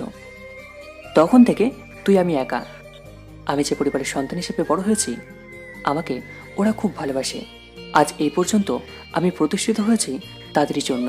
কিন্তু আজ এই সব কথা আমি সূত্র ধরে ধরে জানতে পারলাম। ভাইয়া রে, রোদ তাহলে আমাদের কেন ভুল বুঝবে? দোষ তো ওর দাদার। না রে বোন, রোদ তার দাদার কাছে পণ করেছে। আমাদের দুজনের একজনকে পেলেও সে অবস্থায় সেই জায়গাতে যাতে আমাদের মৃত্যু হয়। কেন? কারণ বাবাকে মেরেছিল ওর আগে। বাবার মৃত্যুর সময় আমি, মা, তুই লুকিয়েছিলাম।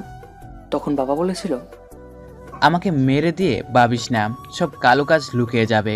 আমার 2 সন্তানের কাউকে আল্লাহ বাঁচিয়ে রাখবে। এবং তাদের হাত ধরে তোর শাস্তি হবে। তোর সন্তানদের বাঁচতে দিলি তো। কিন্তু যখন রোদের দাদা আমাকে পায় না, তখন বুঝতে পারে সত্যি কিছু একটা হয়েছে। আমরা পালিয়েছি। তখন সে তার ভালোবাসার রোদকে তৈরি করে শুধুমাত্র জেদের কারণে আমাদের দুজনের একজনকে সামনে পেলে রোদ সেখানে মেরে দিতে বাধ্য। কারণ রোদ ওয়াদাবদ্ধ এবং ওর দাদার কসম কেটে শপথ নিয়েছে। এগুলো কি করে জানলে ভাই? দেখ রোদ, গত 15 বছর যাবৎ আমাদের খুঁজতেছে, এগুলো তার প্রমাণ। বর্ষণ কিছু কল রেকর্ড আর ছবি দেখায়। ছোঁয়ার আর বুঝতে বাকি রইল না হচ্ছেটা কি। ভাই এবার কি করব? জানি না বোন, খবরদার তুই রোদকে তোর পরিচয় দিবি না। বর্তমান সেদিন ভাইকে জড়িয়ে বহুত কেঁদেছিলাম। সেই ছবিগুলো তোমার গার্ড তোমাকে দিয়েছে রোদ। রোদ আমার ভাই, আর আমি জানি তোমার সাথে আমাদের মোকাবেলা কখনো সম্ভব না। তাই আমি তোমার সামনে বসেছি। এতদিনের ভালোবাসার এইটুকু দাম দিও। আমার ভাইকে ছেড়ে দাও। আমার কথা শেষ হতে হঠাৎ রোদ আমাকে জোরে একটা চড় দিয়ে দিল। আমি ছিটকে রাস্তায় পড়লাম। পিছের কারণে হাত ছুলে গেছে। আমি গালে হাত দিয়ে ওর দিকে তাকালাম। মিথ্যে কেন বলছো ছোঁয়া? আমার দাদাজান কখনো এমন করতে পারে না। তোমার মা বাবা খুনি ছিল, আমার মা বাবাকে মেরেছে, যার জন্য আমি খুঁজে বেড়াচ্ছি তোমাদের আমার মা বাবার খুনের শাস্তি দেব বলে। না, তুমি ভুল বিশ্বাস করো। আমার মা বাবা সাংবাদিক ছিলেন। তোমার দাদা জানের অনেক কালো কাজের ব্যবসা আছে। উনি শিশু পাচার করেন। ব্যাস, আর একটা কথা তুমি বলবে না ছোঁয়া? রোদ আমাকে বিশ্বাস করো। না, করি না বিশ্বাস। আমার দাদাজান সম্পর্কে তোমাকে এগুলো বলার সাহস কে দিয়েছে? রোদ আমাকে বিশ্বাস করো। বাসায় চলো। রোদ আমাকে কিছু বলতে না দিয়ে বাসায় নিয়ে গেল। বাসায় নিয়ে ঠাস করে ফ্লোরে ছুঁড়ে মারলো। আমি থুবড়ে গিয়ে মাটিতে পড়লাম। ব্যথা পেলাম প্রচুর। রোদ আমার কাছে এসে দাঁড়ালো। তুমি আমার দাদাজান সম্পর্কে একটাও আর বাজে কথা বলবে না, আমি বলে রাখলাম। কিন্তু রোদ বিশ্বাস করো। বর্ষণ নামে ওই ছেলেকে আমি দেখে নেব। ও নিশ্চিত তোমায় ভুলভাল বুঝিয়েছে। হে আল্লাহ, আমি যা ভয় পেয়েছিলাম তাই হলো। এবার কি করব? ভাইয়ের কোনো ক্ষতি করে দিলে আমি মরেই যাব। কি করব ভাবতে ভাবতে রোদ বের হলো। আমি তখনও মেঝেতেই বসেছিলাম। রোদ আমার দিকে তাকিয়ে মুখ ঘুরিয়ে বেডে গিয়ে শুয়ে পড়ল। আমি ধীরে ধীরে উঠে বারান্দায় চলে গেলাম। আবার সেই মিষ্টি বাতাস, গ্রামের মোমো করা পরিবেশ, এত ভালোবাসা, এত বিশ্বাস কিছুই আজ কাছে দিল না। রোদের বিশ্বাস হলো না আমাকে। ওর দাদাজানকে সব বলে দিলে সত্যি আমাকে তো মেরেই ফেলবে। আমার ভাইয়াটাকেও ছাড়বে না। ভাইয়ার কথা ভাবলে বুকের মধ্যে মোচড় দিয়ে উঠছে। কি করব কিছুই বুঝতে পারছি না। ভাইয়াকে কি করে বাঁচাবো? আমি নিরুপায়। ভাইয়ার সাথে একটু কথা বলতে হবে, ওকে জানিয়ে যদি কিছু করা যায়। কিন্তু কি করব? হে আল্লাহ, আমাকে রক্ষা করো। চোখ বন্ধ করে চোখ দিয়ে ফোটায় ফোটায় পানি বেয়ে পড়ল। হঠাৎ মনে হলো কেউ আমাকে কোলে তুলেছে। হুট করে পড়ে যাওয়ার ভয়ে হাতের কাছে যা পেলাম তাই আঁকড়ে ধরলাম। তারপর তাকালাম, রোদ আমাকে তুলেছে। কিন্তু কেন? অবাক হলাম। ও আমাকে তুলে বিছানায় নিয়ে গেল। কি ভাবছিল ওখানে দাঁড়িয়ে? কি করে পালানো যায়? তার হচ্ছে না। তোমাকে আমি পালাতে দেব না। সারা জীবনের জন্য আমি তোমাকে বেঁধে রাখবো।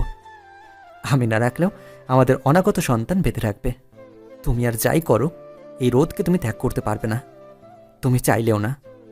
না চাইলে তো ভালোই। তোমায় আজ থেকে সারা জীবনের জন্য বাধা করে রাখার ব্যবস্থা করবো আজ। আমি ওর দিকে রসগোল্লার চোখ দিয়ে তাকিয়ে আছি। ও কি পাগল হয়েছে? কি বলছে এগুলো? আরে আজব! আমি কি পালাতে চেয়েছি নাকি পালানোর কথা ভেবেছি?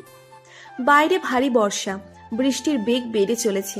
শীতল বাতাসের আনাগোনা, চারিদিকে থমথমে পরিবেশ। মিষ্টি ঠান্ডায় সবাই ঘুম, সব ঘরে লাইট বন্ধ।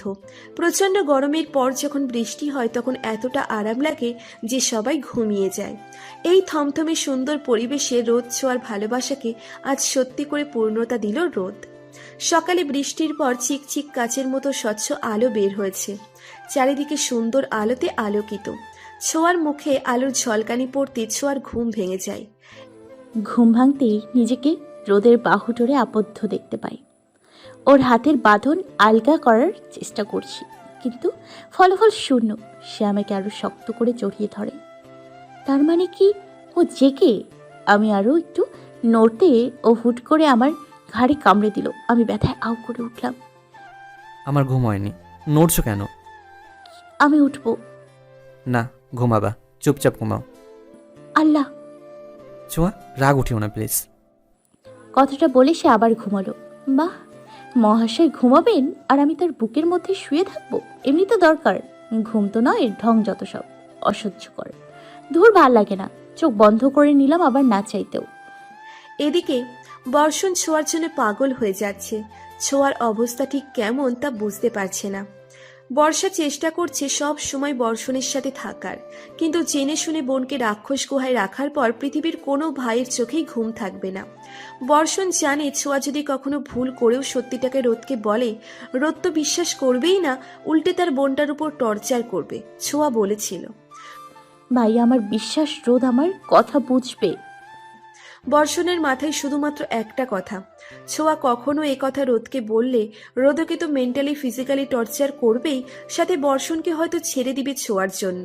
কিন্তু এ কথা রোদ তার দাদাকে বললে বর্ষণকে তো মারবে, বর্ষাকেও ছাড়বে না। ছোঁয়া তো দূরে থাক, রোদকে না জানিয়ে ছোঁয়াকে মেরে দিবে। এ কথা বর্ষণ খুব ভালো করে জানে। ওরা এতটাই প্রভাবশালী যে ওদের কোনো বিচারই হবে না। যদি হতো তবে তাদের মা বাবা খুনের বিচারটাই আগে হতো। বর্ষণের ভাবনায় ছেদ ঘটিয়ে বর্ষার আগমন। কি করছো? কিছু না। তোমার মুখটা সব সময় উদাস কেন থাকে বর্ষণ? তুমি তো সবই জানো বর্ষা। হ্যাঁ, সব জানি আমি, কিন্তু তুমি এভাবে কেন ভেঙে পড়ছো? আমি তো আছি তোমার পাশে। আমার বিশ্বাস ছোঁয়া রনের কিছু হবে না। রোদ আর যাই করুক, ছোঁয়াকে ভীষণ ভালোবাসে। আমার চিন্তা সব জায়গায় বর্ষা, তোমাকে নিয়ে, ছোঁয়াকে নিয়ে, সবাইকে নিয়ে। আমার খুব স্ট্রে লাগছে বর্ষা। আল্লাহ, এত চিন্তা করো, তার উপরে ঠিক মতো খাও না। তোমার প্রেশার সবসময় লো থাকে, দেখি এখন মেপে দেখি। বর্ষা বর্ষণের প্রেশারটা মেপে অবাক হয়, সত্যি ভীষণ কম।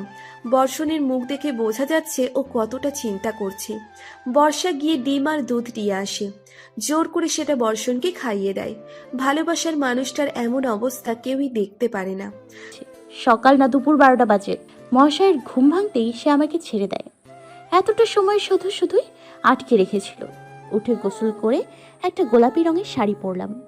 আমি শাড়ি পরে বেরিয়ে এলাম। আয়নার সামনে চুলগুলো আঁচড়াচ্ছি।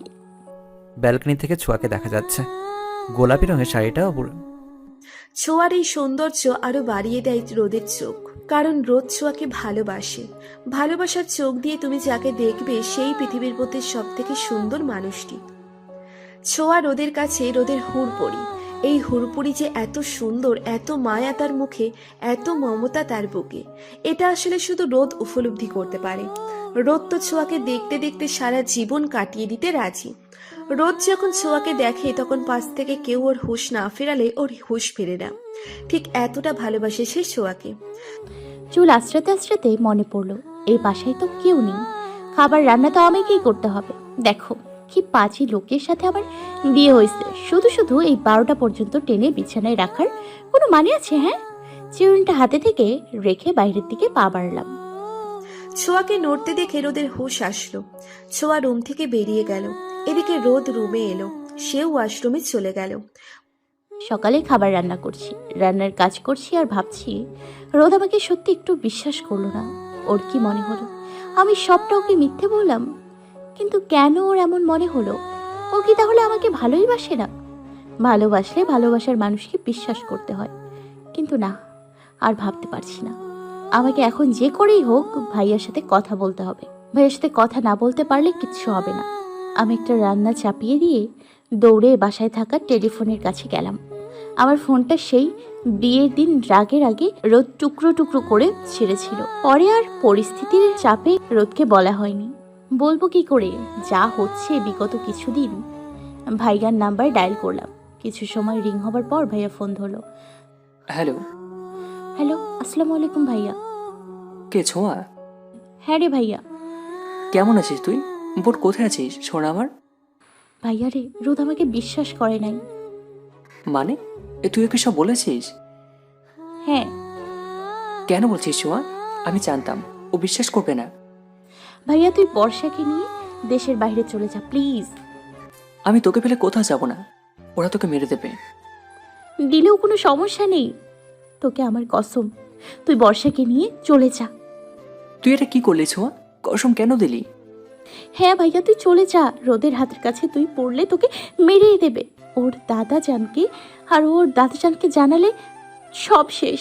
আমার চিন্তা করিস না, তুই সব সময় ভাববি আমি যেখানে আছি ভালো আছি। তোকে আমি কসম দিয়েছি, তুই না গেলে আমার মরা মুখ দেখবি। ছোঁয়া, হতাশ হোস না ভাইয়া, আমি সব সময় প্রাণ দিয়ে না পারি মন দিয়ে তোর সাথে থাকবো। যদি কখনো দেখিস আমার কোনো ফোন 1 মাসের মধ্যেও আসতেছে না, তখন বুঝিস তোর বোন আর নেই। তুই এক্ষুনি রেডি হয়ে বের হবি এক্ষুনি। কথাটা বলে ফোনটা কেটে কান্না করতে লাগলাম। খুব কষ্ট হচ্ছে আমার, ভীষণ কষ্ট হচ্ছে। কেন এত কষ্ট হচ্ছে জানি না। পৃথিবীতে মৃত্যুর থেকে বড় সত্যি হয়তো কিছুই নেই। আজ সেই সত্যির মুখোমুখি হতে হবে। তবে কেন এত কষ্ট? এই দুনিয়ার মায়াতে জড়িয়ে গেছি। ভাইয়ার সাথে কাটানো শেষের একটা বছর সত্যিই ভালো ছিল। রোদ আমার জীবনে আসায় ওর সাথে প্রতিটি মুহূর্ত আমার জন্য শখের ছিল। পৃথিবীর সব সুখ আমাকে দিয়েছে ও, কিন্তু তবুও বড্ড ভয় হচ্ছে। হয়তো আমি বুঝতে পারছি আর সময় নেই। বর্ষণের চোখ দুটো লাল হয়ে আছে, হাতে ফোনটা নিয়ে সেভাবে বসে আছে। বোনের বলা প্রতিটা কথা বুকের মধ্যে হাজারটা চাকু ঢুকিয়ে দিয়েছে বর্ষণের। কি করবে কি না করবে কিছুই বুঝতে পারছে না সে। বোন কেন কসম দিল? কি দরকার ছিল? বর্ষা বর্ষণের কাছে এসে ওর ঘাড়ে হাত দেয়। এত সময় সব কথাই বর্ষা শুনেছে। ফোনটা লাউডে ছিল। বর্ষণ বর্ষার ছোঁয়া পেয়ে বর্ষাকে শক্ত করে জড়িয়ে ধরে আর শব্দ করে কেঁদে দেয়। তা দেখে বর্ষাও কেঁদে দেয়। কি বলে সান্ত্বনা দিবে বর্ষা বর্ষণকে সে নিজেও জানে না। রান্না শেষ করে হাত মুখ ধুয়ে মুছে নিলাম। রোদ এলো, আমার পাশে দাঁড়ালো। আমি ওর দিকে তাকাতে আমার কোমর জড়িয়ে নিল। আমি ড্যাব ড্যাব চোখে ওর দিকে তাকিয়ে আছি। ওর মতি গতি বোঝার চেষ্টা করছি। মনে পড়ে ছোঁয়া আমাদের প্রথম দেখার কথা? ওর কথায় ওর চোখের দিকে তাকিয়ে আমার মনে পড়ে গেল আমাদের প্রথম দেখার কথা। 5 বছর আগের কথা। আমি ক্লাস 10-এ পড়ি। বৃষ্টির দিনে বান্ধবী বর্ষার সাথে ছোঁয়া হেঁটে বাসায় ফিরছে স্কুল থেকে। বিশেষ দ্রষ্টব্য, এই বান্ধবী বর্ষাই কিন্তু বর্ষণের স্ত্রী। ছোঁয়া এই বৃষ্টির রাস্তা দিয়ে লাফাতে লাফাতে হাঁটছে। তা দেখে বর্ষা বলল, কিরে, কি সমস্যা তোর? পিছনে ফিরে হাঁটছিস কেন? পড়ে যাবি তো। না পড়বো না, পড়লে আমার বর ধরবে। কথাটা বলতে না বলতে ছোঁয়া পিছনে থাকা কিছুর সাথে ধাক্কা খেয়ে যেই না নিচে পড়বে, বর্ষা এগিয়ে আসতে আসতে ছোঁয়াকে কেউ ধরে বসে। ছোঁয়া ভয়ে চোখ বন্ধ করে নেয়, কিন্তু কিছু সময় পর বুঝতে পারে ওকে কেউ ধরেছে, যার জন্যে ও নিচে পড়েনি। যাক বাবা, এবারের মতো কোমরটা বেঁচে গেছে। এই রাস্তায় পড়লে 1 কোমর 2 কাটা ছেঁড়া ফ্রি। ধীরে ধীরে চোখ মেলে তাকায় ছোঁয়া। একটা লম্বা উজ্জ্বল ফর্সা মতো করে একটি ছেলের বুকের মধ্যে লেপ্টে আছে ছোঁয়া। ছোঁয়া নিজেকে সামলে সরে আসে। ছেলেটি হাত দুটো বুকে বেঁধে ছোঁয়ার দিকে তাকায়। রাস্তা দিয়ে এভাবে নাচানিচে করবে আর বলবে পড়ে গেলে আমার বর ধরবে। ভালোই বুদ্ধি। দেখুন আমি সরি, খেয়াল করিনি। আর আপনি এগুলো কি করে শুনলেন? আপনি কি আমাদের ফলো করছেন? যা বাবা, তোমাকে আমি এই বিপদ থেকে বাঁচালাম আর তুমি কই না আমাকে ধন্যবাদ দেবা? তা না দিয়ে আচার বিচার শুরু করছো। প্রথমত আমি আপনাকে চিনি না, আপনি আমায় তুমি করে কেন বলছেন? এই দেখো, তুমি তো বললে পড়ে গেলে আমার বর ধরবে, তো পড়ে গেলে আমি ধরলাম, তাহলে আমি তো তোমার বর নাকি? ছেলেটার কথা শুনে বর্ষা আর ছোঁয়া দুজনের চোখ রসগোল্লা হয়ে গেছে। কি বলে কি এই ছেলে? এই ছেলে, এই মুখ সামলে কথা বলুন। কি আজব কথা বলছেন আপনি। এই বর্ষা চল তো। ছোঁয়া পাশ কাটিয়ে চলে আসতে গেলে ছেলেটি ছোঁয়ার হাত ধরে বসে আর নিজের সাথে মিশিয়ে নেয়। পালিয়ে লাভ নেই, পারবে না আমার থেকে পালাতে। তুমি আমার, শুধু আমারই থাকবে। ছোঁয়া জোরাজুরি শুরু করে নিজেকে ছাড়ানোর। কিছু সময় পর ছেলেটা ছোঁয়াকে ছেড়ে দেয় আর ছোঁয়া বর্ষাকে নিয়ে বাসার দিকে চলে আসে। ছেলেটা ছোঁয়ার যাবার দিকে তাকিয়ে থাকে। বর্তমান। ঠোঁটের উপর কিছু অনুভব হতে ভাবনার জগৎ থেকে বর্তমানে ফিরে দেখি মহাশয় আমার উপর হামলা চালিয়েছে। এই ছেলে জীবনে শুধরাবে না। রোদ আমাকে জড়িয়ে বসে আছে। কেন আছে কে জানি। আমি চুপচাপ তার বাহুডোর বাধা হয়ে আছি। হঠাৎ ওর কি হলো আমি জানি না। এমন ব্যবহার কেন করছো? সরি সোয়া। কি হয়েছে? সোয়া, আমি বুঝতে পারলাম ও কাছে, কিন্তু কেন কাছে তা বুঝতে পারছি না। আমি মুখ তুলে তার দিকে তাকাই। কি হয়েছে রোদ? আমি জানতে পেরেছি কি অপরাধী। আমি বুঝতে পেরেছি সব। আমার দাদাজান তোমার বাবাকে মেরেছে, ওরাই তোমার মা বাবাকে মেরেছে। আমি কথা দিচ্ছি, আমি নিজে তোমার ভাইয়ের এই জীবন রক্ষার দায়িত্ব নিলাম, এবং তোমার মা বাবার মৃত্যুর বিচারও আমি দেব। রোদ তুমি কেঁদো না। ভুল বুঝেছি ছোঁয়া, তোমায় তোমায় মেরেছি আর দিয়ে। ক্ষমা করে দাও আমাকে। এভাবে বলো না। কি বলবো আমি? দাদাজান আমাকে ছোট থেকে যা বুঝিয়েছে আমি সবসময় তাই বুঝেছি, সবসময় তার কথা শুনেছি। কিন্তু এখন আমার নিজেকে অসহায় লাগছে, কোনো আশা নেই, সব কিছু ধোঁয়াশা হয়ে আসছে। তোমায় কেন এত কষ্ট দিয়েছে ছোঁয়া, বলতে পারো? রোদ, আমি রোদকে জড়িয়ে ধরলাম। ভালোবাসি তোমায়। তোমার দেয়া কোনো আঘাত আমাকে ব্যথা দিতে পারবে না। আমি ভুল করেছি ছোঁয়া, আমাকে ক্ষমা করো তুমি। রোদ, তুমি যা করেছো না জেনে করেছো। আমি তোমার সাথে আছি, থাকবো সব সময়। আমি কেন তোমায় কষ্ট দিয়েছি ছোঁয়া? আবার সে এক কথা কেন বলতেছো? সরি সোয়া। রোদ আমাকে জড়িয়ে ধরে বসে আছে। আমিও চুপচাপ ওর বুকের মধ্যে নিজেকে গুটিয়ে নিয়েছি। দিন কেটে সন্ধ্যা হলো। রোদ বসে আছে আমার পাশে। হঠাৎ কলিং বেলের শব্দ। আমি উঠে দরজা খুলে অবাক। ভাইয়া বর্ষা দাঁড়িয়ে। আমি ভাইয়াকে জড়িয়ে ধরি। কেমন আছিস বোন? ভালো ভাই, তুই কেমন আছিস? ভালো। ওদের ভেতরে আসতে দাও। রোদের কথায় আমি ওদের নিয়ে ভেতরে এলাম। এবার পরিবার পূর্ণতা পাবে ছোঁয়া, আমরা সবাই একসঙ্গে থাকবো। দাদাজান, দাদাজান ক্ষমা চাইবে দেখো ছোঁয়া, দাদাজান ছাড়া আমার এই পৃথিবীতে আর কেউ নেই, তুমি ওনাকে মাফ করে দাও। রোদ আমার হাত ধরে কথাটা বলল। আমি ভাইয়ার দিকে তাকালাম, তখন দরজা দিয়ে দাদাজানের প্রবেশ। ছোঁয়া, বর্ষণ আমি। আমার কৃতকর্মের জন্য লজ্জিত, যদিও তোমার মা বাবাকে ফেরত দিতে পারবো না। দয়া করে আমাকে ক্ষমা করে দিও। হ্যাঁ দেব, সত্যি আর কোনো চাপও নেই। ভালো থাকুন, সুস্থ থাকুন, আপনি আমাদের সাথেই থাকুন। বর্ষণ ভাইয়ের কথায় ওর দিকে তাকালাম। সত্যি আমার ভাইটা উদার মনের। রোদ বর্ষণ ভাইকে জড়িয়ে ধরলো। রাতে কাল ফিরে যাবো আমরা ছোঁয়া। বাসায়। হ্যাঁ, কাল থেকে আমরা একসাথে থাকবো। তুমি জানো, হাজার ঝড় ঝাপটার সব কিছুর ভেতর দিয়ে তবুও তোমায় ভালোবাসি। তবুও তুমি